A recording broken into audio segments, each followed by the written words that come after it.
महाराज तुम्हाला ज्यावेळेला महिलांनी व्यथा सांगितल्यानंतर कानाला हात लावून सांगत होते, बंटी कानातले दागिने सुद्धा काढून घेतलेत, मग त्यावेळेला एक व्हिडिओ आणि फोटो मला वाटतं एक खोटा व्हिडिओ भाजपच्या IT सेलनं व्हायरल केलाय, त्याच्यावर आम्ही उद्या गुन्हा दाखल करणार आहोत।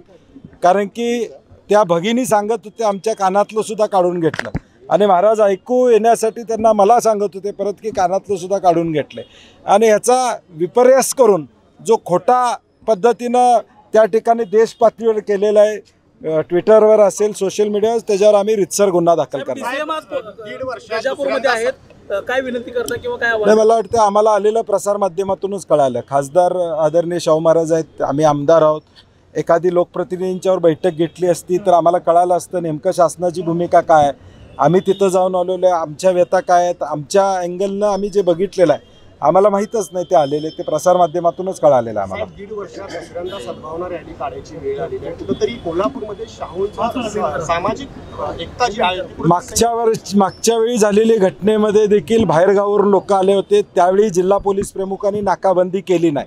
आत्तासुद्धा पुण्यातून रवी पडवळ बाहेर पडलेल्याचा इंटेलिजन्स त्यांच्याकडे होता, त्यांना माहिती होती तो साताऱ्यापर्यंत आला आहे, साताऱ्यात कुठं आला आहे सगळी माहिती असताना त्याला त्याच वेळी कारवाई करायला पाहिजे होती। बाहेरून येऊन लोक, कोल्हापुरातली माणसं आज ह्या सगळ्या पलीकडे जाऊन राजश्री शाहू महाराजांचा विचार पुढे घेऊन जाणारी जनता आहे आणि म्हणून बाहेरून येऊन कोल्हापुरात या ठिकाणी अशा पद्धती करण्याचा प्रयत्न होतोय, ते रोखण्याचं काम कोल्हापूरकर म्हणून आपण केलं पाहिजे। आज देश पातळीवर कोल्हापूरची जी इमेज आहे ती कशा पातळीवर जाते, आज रोजगाराचे प्रश्न महत्त्वाचे आहेत, उद्योग व्यवसाय इथं आले पाहिजेत, हे महत्त्वाचं आहे का कोल्हापूरची इमेज ही राष्ट्र पातळीवर जागतिक पातळीवर हे घेऊन जाणं उद्याच्या भविष्य काळात आम्हाला ते परवडणार नाही। शाहू महाराजांनी कोल्हापूरकरांना बदनाम करण्याचा डाव आखला जातोय का? नाही, 100% राजश्री शाहू महाराजांच्या भूमीमध्येच हे सातत्यानं घडतंय, मग याची पोलीस चौकशी का करत नाही, त्याच्यावर कारवाई का करत नाही, असा आमचा प्रश्न आहे।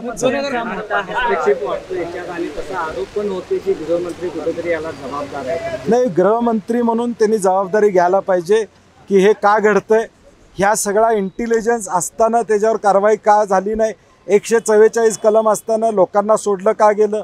गजापूर गावातल्या लोकांनी 3 दिवस आधी तिथल्या स्थानिक पोलीस स्टेशनला सांगितलं होतं की अशी घटना म्हणजे अशा गरमाव येणार आहे, अशा वेळी आमच्या गावाला प्रोटेक्शन द्या म्हणून त्यांनी मागणी केली होती, ते प्रोटेक्शन का दिलं गेलं नाही, ह्या सगळ्याची उत्तरं आम्हाला गृहमंत्र्यांच्याकडून अभिप्रेत आहेत। इंडिया आघाडीने केलेली मदत ही भोंगीपणाची मदत असल्याची टीका जी आहे ती खासदार धनंजय महाडिक, मला वाटते खासदार बालिश आहेत, त्यांना माहीत नव्हतं, तुमच्याच माध्यमातून आम्ही त्यांचा व्हिडिओ बघितला की मदत त्यांना वाटलं आम्ही विशाळगडवर केलेली आहे, मदत गजापूरवर केलेली आहे, एवढी प्राथमिक माहितीसुद्धा त्यांच्याकडे नव्हती। आम्ही मदत कुठं केली, गजापूरमध्ये जे लोकांच्यावर अत्याचार झाला तिथं महाराजांनी आम्ही इंडिया आघाडी म्हणून मदत केलेली आहे।